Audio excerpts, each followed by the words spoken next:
Hi,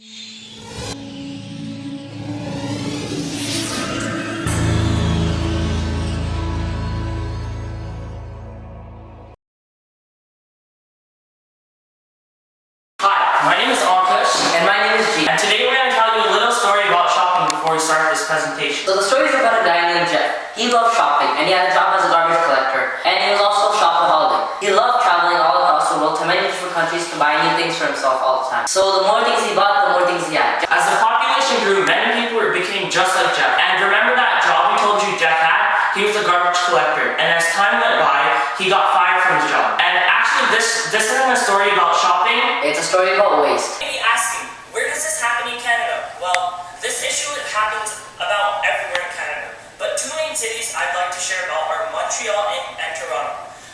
Both of these cities dump their waste. Toronto dumps their waste in Great Lakes, which are mainly Lake Ontario, and Montreal dumps most of their waste in the St. Lawrence River. Also, this is a huge issue because the stats about waste just keep rising. A recent study shows that each Canadian citizen produces about 777 kilograms of waste per day, per Canadian. Ireland produced 268,000 tons of waste. Newfoundland and Labrador produced 395,000 tons of waste. Ontario produced 9 million tons of waste. And all of Canada produced 24 million tons of waste. And as of 2008, Canada is the worst country in waste production ever. They produce 777 kilograms of waste per capita. In 10,000 BC, starting with the Romans and Athens, where bronze and metal scraps were collected in piles of scrap. And also organic waste and vegetables were fed to livestock or just dissolved into the ground, used for buildings. Now on to modern day, including the 1900s.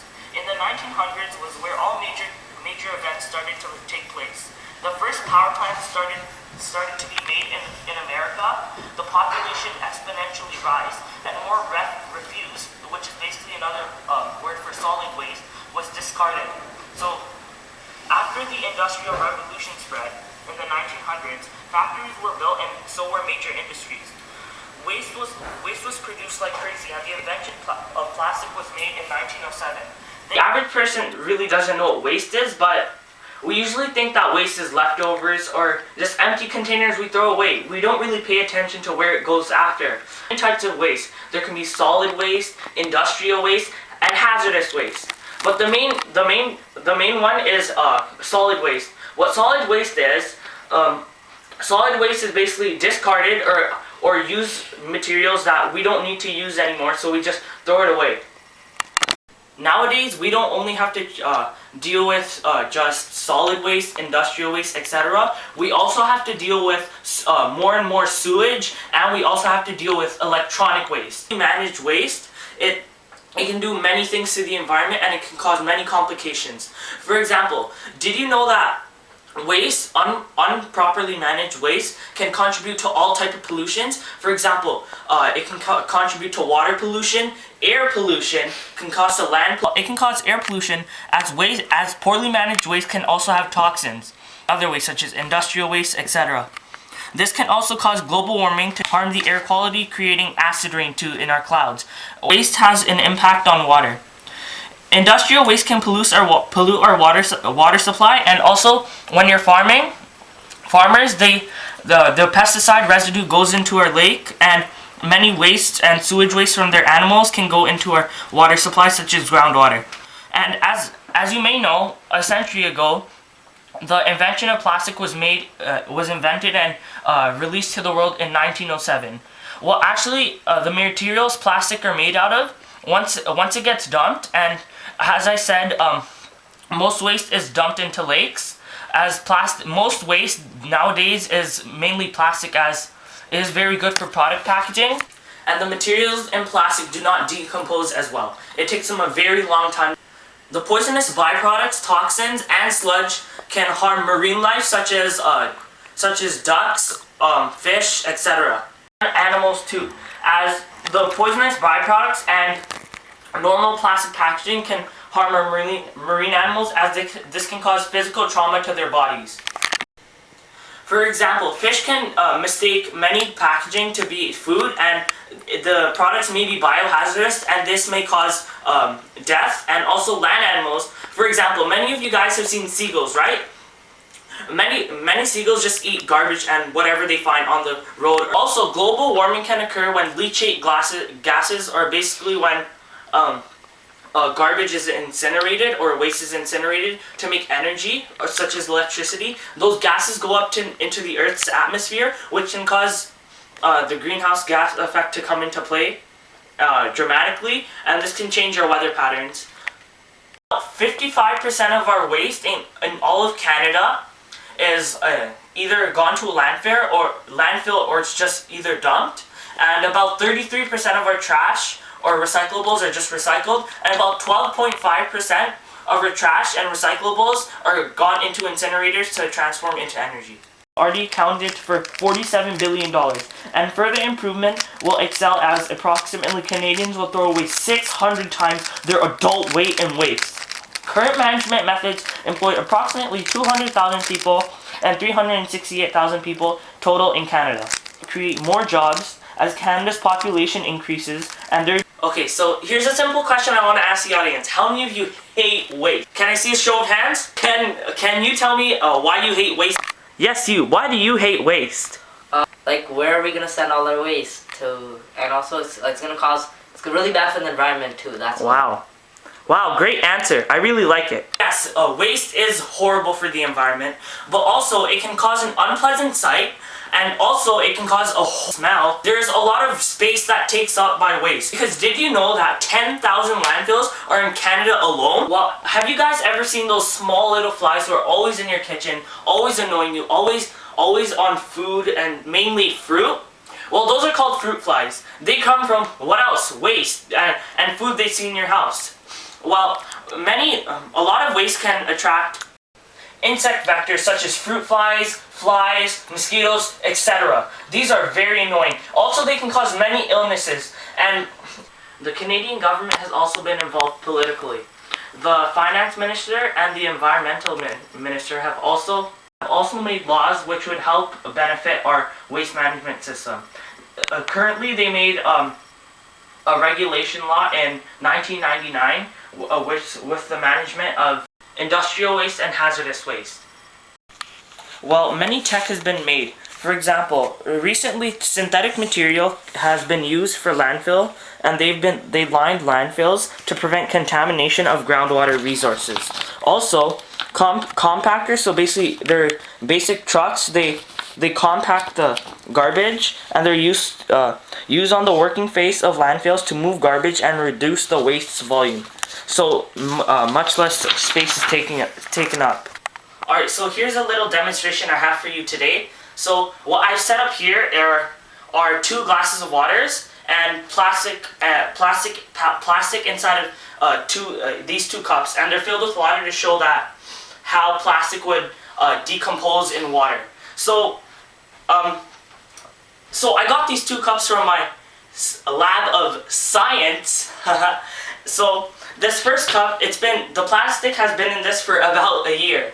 And this one, well, my great-grandfather Gilbert, when he was young back, he put this plastic in this very cup, and this is about 15 years old. So this one, it hasn't even started to decompose. Well, this one has almost started to decompose. And so actually, regular plastic just takes plastic in the ocean just takes around 20 years to decompose.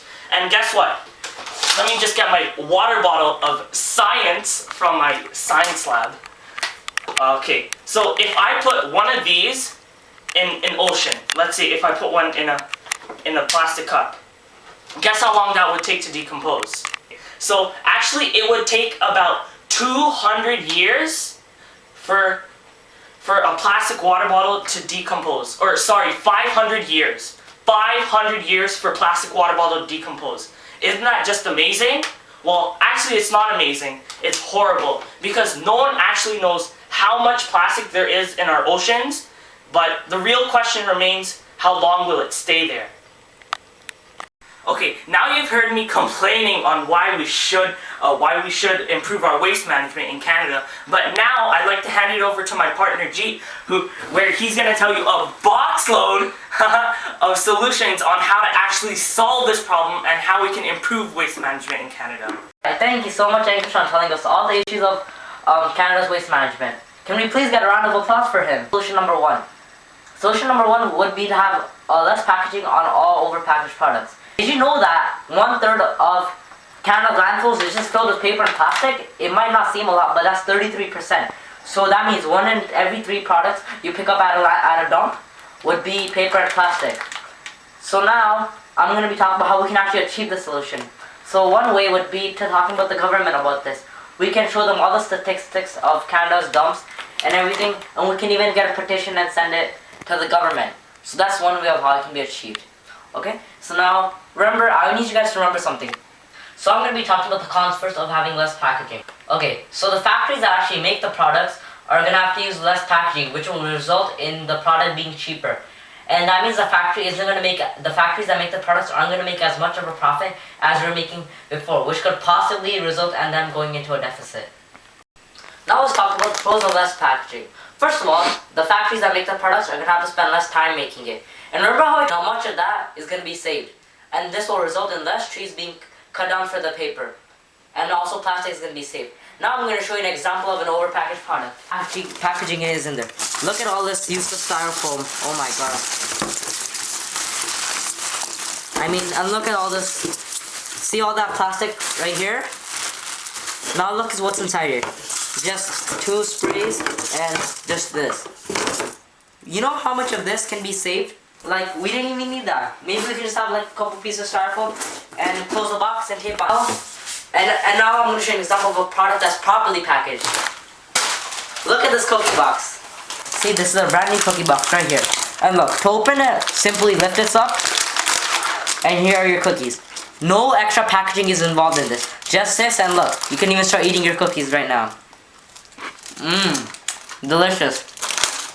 Anyways, see, this is what I mean. And even products packaged like the cookies, so much can be saved.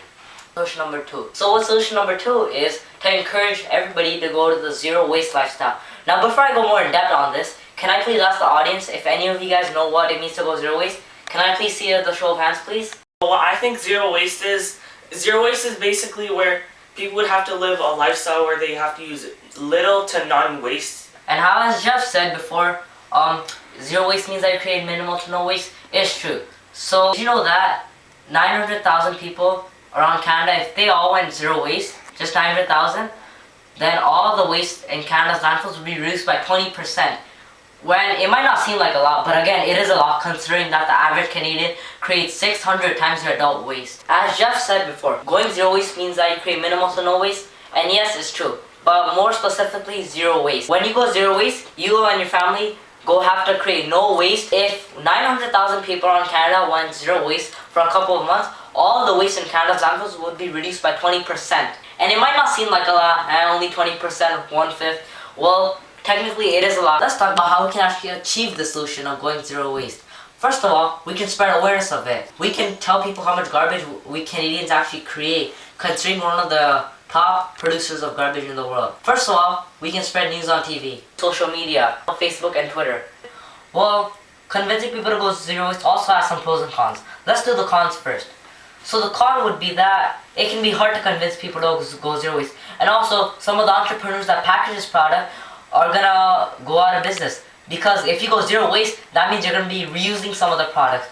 And which means that you're not gonna be actually buying the products from them, which can lead to the entrepreneurs going into a deficit. We're gonna be talking about the pros of going zero waste. So for the pros, if it isn't obvious enough, you're gonna be creating no waste at all for the amount of time that you're gonna be going it. So that will result in less waste going to landfills. When the family or person decides to stop going zero waste, which we hope they don't considering how bad Canada is at handling their garbage, is that they're going to be learning something new about going zero waste. They're going to understand the importance. So me and my partner, we think that solution 1 would be better. Because remember, not everybody is okay with going to the zero waste lifestyle because it's a big change. Remember, because they've been creating waste all their life. Because if the government creates a strict law that all products must have less packaging, then less waste is going to be gonna be thrown out